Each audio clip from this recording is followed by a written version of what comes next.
Hello everyone, welcome to my new blog. তো good night. তো রাত্রিবেলা থেকে শুরু হচ্ছে। আমরা এখানে ক্যাপসিকাম আর ফ্রাইড রাইসের সমস্ত কাটাকুটি কমপ্লিট করে নিয়েছি রাত্রিবেলা। হয়ে গেছে ভোরবেলায় 5টার দিকে উঠেছি। উঠে এদিকে তো মা পেঁয়াজ কাঁচা লঙ্কা এইসব নিয়ে বসেছিলো, ওগুলোকে কাটতে হবে। তো ওগুলো মা আর কাকিমা সামলে নেবে। আর এখানে আমি কাঁচা লঙ্কা সেদ্ধ করতে দিয়েছি। তো তোমরা ভাবো যে আমি কেন সেদ্ধ করতে দিলাম, সঙ্গে একটা আলু দিয়েছি। তো পুরো প্রসেসিংটা আমার এই ভিডিওতেই পেয়ে যাবে। তো ফার্স্টেই আমি ফ্রাইড রাইসের জন্য যেসব ভাজাভুজিগুলো করতে হয়, গাজর বিনস এগুলো ভেজে নেবো। তো এই যে এটা হলো আমাদের chilli sauce, homemade chilli sauce. তো এখানে আলু আর লঙ্কাটাকে সেদ্ধ করে পেস্ট করে নিয়েছি, কয়েকটা আদা রসুন দিয়ে এভাবে মা গরম করে নিচ্ছি একটু প্যানের ওপরে, জাস্ট ভিনিগার দিয়ে। আর পাশে আমার ভাজাভুজিটাও চলছে। তো অনেকটাই গাজর ভাজা হয়ে গেছে। আর ওইদিকে ওই যে দেখছো মা যে চিলি সস আছে সেটা বানাচ্ছে। তো এর মধ্যে মা বেশ অনেকখানি সয়া সস দিয়েছে, তারপরে একটু ভিনিগার দিয়েছে, তারপর এটাকে বেশ ভালোভাবে এরকম নাড়াচাড়া করে কমিয়ে নিয়ে এসেছে। এত পরিমাণে স্পাইসি হয়েছে, তো মাকে আমি ওটাই বলছিলাম যে দোকান থেকে কিনলে এত স্পাইসি হয় না। মা বলে এটাই তো হোমমেড জিনিসের যে মহত্বটা আর কি। বাড়িতে করলে যে কোনো জিনিস ভেজাল ফ্রি হয় আর খুব সুন্দর হয়। তো এখানে আমি ফার্স্টে গাজরগুলো ভাজা কমপ্লিট করে নিচ্ছি। আমার জয়ারানি এক্ষুনি উঠেছে, কারণ ও ঘুমিয়েছিল, ওকে আমি ডিস্টার্ব করিনি। আমরাই সকাল সকাল উঠেছিলাম। ও উঠে বা কী করবে, বাবা তোলপাড় করে দেবে, সেই জন্য ওকে ডাকিও নি। এখানে আমাদের টোটাল তেল লেগেছে প্রায় 1.5 লিটার, না 1.5 লিটার, মানে 1/2 লিটার করে তেল লেগেছে অলমোস্ট। তো এই যে এবার আমরা বিনসগুলোকে ভেজে নেব, কারণ বিনসগুলো ভাজতে বেশ সময় লাগে। তো এই যে সুন্দরভাবে ভেজে নিয়েছি।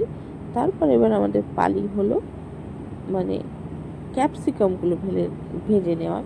সুন্দরভাবে ভেজে নেব। লাস্টলি আমাদের যে কাজুগুলো আছে, কাজু সেগুলোকে মানে ভেঙে নিতে হবে। তারপর একদম লো ফ্লেমে হালকা আঁচে ভেজে নিতে হবে। কাজুটা কিশমিশটা ভেজে মানে আমি সমস্তটা রেডি করে রেখেছি। এদিকে দেখছি মা আমাদের যে চিলি চিকেনের ম্যারিনেশনটা আছে সেটা শুরু করেছে। ফার্স্টে চিকেনে ভিনিগার দিয়েছে, আদা রসুনের পেস্ট দিয়ে দিয়েছে। এর মধ্যে দেখছি এবার মনে হয় লাল মির্চ, হ্যাঁ কাশ্মীরি লাল মির্চ দিয়ে দিয়েছে শেফের কালারের জন্য। আর এখানে অনেকটা পরিমাণে গোলমরিচ গুঁড়ো দিয়েছে। আর আমাদের হোমমেড চিলি সস সেই জন্য খুব অল্প পরিমাণে দেওয়া হয়েছে ফ্লেভারের জন্য, কারণ প্রচণ্ড ঝাল। আর এইখানে দিয়ে দিল লবণ। আর এই মুহূর্তে আমাদের কাছে একটা ডিম অ্যাভেলেবেল ছিল, সেটা দিয়ে মা ফার্স্টে মাখিয়ে নিয়েছিল পুরো যে চিকেনটা ছিল। তার মধ্যে বেশ অনেকটাই কর্নফ্লাওয়ার দিয়েছে। তোমরা ফার্স্টেই দিয়ে দেবে। আমরা লাস্টে আরও 3টে ডিম যদিও অ্যাড করেছি, টোটাল 4টে ডিম দেওয়া হয়েছে, সেটা ব্লগে দিয়েই দেবো। লাস্ট পার্টে তোমরা দেখতে পাবে, কারণ ভাইকে দিয়ে শেষে ডিম আনতে দেওয়া হয়েছে, কারণ একদমই কোটিং হচ্ছিল না, খুব বাজে লাগছিলো। আর যেহেতু এটা ডিপ ফ্রাই করবো, তো যদি পুরো ব্যাটারের যে মশলাটা সেটা যদি ছেড়েই চলে আসে তাহলে আর মানে কি হলো। তো শেষমেশ আমাদের যে এক্সট্রা ডিমগুলো চলে এসেছে, লাস্টে আবারও 3টে ডিম দেওয়া হয়েছে আমাদের এখানে। এই যে টোটাল আমরা 4টে ডিম ইউজ করেছি, তোমরা সেই পরিমাণে ইউজ করার চেষ্টা করবে। আর লাস্টলি মা দিয়েছিল সাদা তেল, যেটার জন্য চিপকে যাবে না, খুব সুন্দর স্মুথ একটা টেক্সচার তৈরি হয়। তো এখানে আধ ঘন্টা কমপ্লিট হয়েছে। মা ওইদিকে ভাজা স্টার্ট করেছিল, তো ম্যারিনেটের জন্য প্রায় আধ ঘন্টা রেখেছিলাম। তারপর আমি গিয়ে পুরোটা আমি সামলাই। মাকে বললাম তুমি নিচে চলো, তুমি নিচেরটা কমপ্লিট করো, কারণ এবার বাকি যে রান্নার প্রসেসিং আছে সমস্তটাই হবে আমাদের নিচে, কারণ এতগুলো রান্নার তো এইটুকু গ্যাসে হওয়া সম্ভব নয়। সেই জন্য তো তোমরা যদি এরকম বাল্কে কিছু রান্না করার চেষ্টা করো তো একটু বড় কিছু ইউজ করো। আমরা এখানে ভেজে নিচ্ছিলাম, কারণ নিচে ভাজতে গেলে একটু টাইম টেকিং, ওখানে পুড়ে যাওয়ার সম্ভাবনাটা থাকবে, ফ্লেম ম্যানেজমেন্টটা আমি পারবো না, সেই জন্য আমি উপরে করেছি। এখানে আমার ভাজাভুজি কমপ্লিট। আমি ফার্স্টে ভেবেছিলাম আমি এখানে শেষ, আমার কাজ আর কিছু নেই। তো তারপর দেখলাম যে না, মা একা পারছে না, আমি নিচে যেতেই হবে। এদিকে মা না ভাতটাকে সেদ্ধ করে ফেলেছে। আমি ভাতটা তৈরি করার আর প্রসেস দেখালাম না। এটা তো সিম্পল একটা ব্যাপার, 80% ভাতটাকে সেদ্ধ করতে হয়, 80 বা 80-র একটু বেশি, মানে শক্ত শক্ত থাকবে এরকম।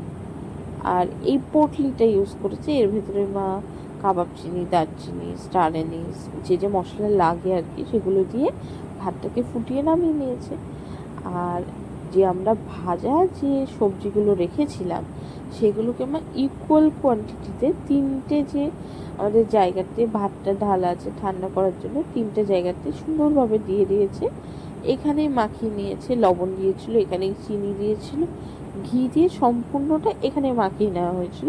বা এক্সট্রা করে ওই যে ভাজার সময় একটা চাপাচাপি ব্যাপার আসে, সেই সময় করে না, আবার ভাতগুলো ভেঙে যাওয়ারও সম্ভাবনা থাকে, সেই জন্য মা এভাবে খুব সুন্দরভাবে করেছে। তো তোমরা চাইলে এই টেকনিকটা ফলো করতে পারো, খুব সিম্পল একটা প্রসেস।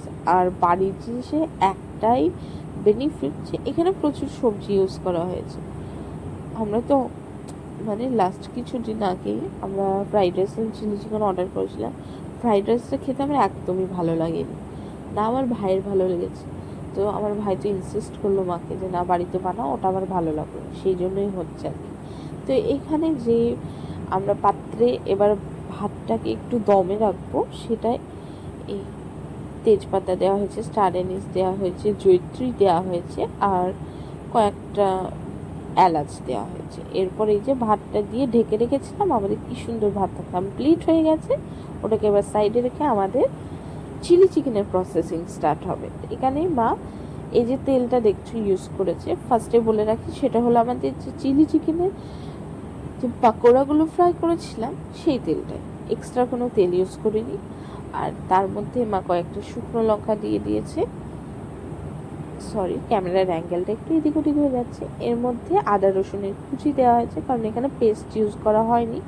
মা খুব ছোট ছোট, মানে আমাদের কাকিমাটা খুব হেল্প করেছে, খুব ছোট ছোট করে কেটে দিয়েছে।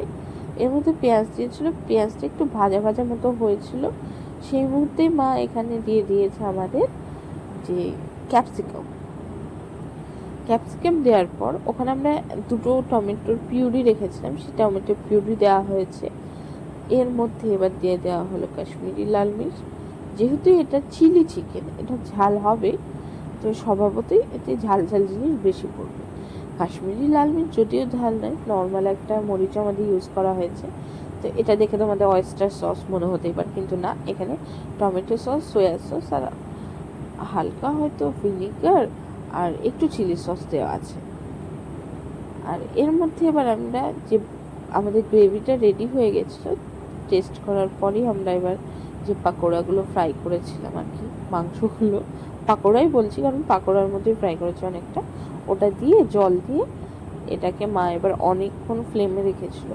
তো এখানে হাই মিডিয়াম টু লো ফ্লেমে ছিল। এবার লাস্টে মনে হলো যে একটু লবণ আর কাশ্মীরি লাল মির্চ লাগবে, কালারটা আসছে না, সেই জন্য একটু কাশ্মীরি লাল মির্চ দেওয়া হলো। আর এখানে একদমই কম্পেয়ার করবে না দোকানের চিলি চিকেনের সঙ্গে, কারণ সেখানে কালার দেয় রীতিমতো, সেই জন্য একটু ডিপার রেড কালার হয়, কিন্তু আমরা বাড়িতে বানিয়েছি বলে সেরকম কালার আসে। যেই যে আমাদের ফ্রাইড রাইস আর চিলি চিকেন, চলো চিলি চিকেনটা একটু ট্রাই করা যায়। ফ্রাইড রাইসটা তো আগেই খেয়েছি, অসাধারণ হয়েছে, প্রত্যেকটা সবজির ফ্লেভার পাবে তোমরা, প্লাস কাজু কিশমিশ। আর এই যে আমাদের চিলি চিকেনটা তো খুব গরম আছে, তো খেতে পাচ্ছিলাম না, ফার্স্টে জিভই পুড়ে যাচ্ছিলো আর কি, তো শেষে একটু ঠান্ডা করে খেয়ে ফেলেছি। তো আজকের মতো ভিডিওটা এখানেই শেষ করছি। যদি ভালো লেগে থাকে please please please like share and subscribe to my channel. আর যারা যারা আমার ভিডিওটা ফেসবুকে দেখছো, পেজটাকে ফলো করতে একদম ভুলবে না। আমি দেখছি তোমরা আমাকে ফলো করছো না, আমার ফলোয়ার্স ইনক্রিজ হচ্ছে না, তো প্লিজ একটু ফলো করে দেখে নিও যদি ভালো লাগে। তো চলো এবার খাবারগুলো সবাইকে দিয়ে আসি, বাই বাই।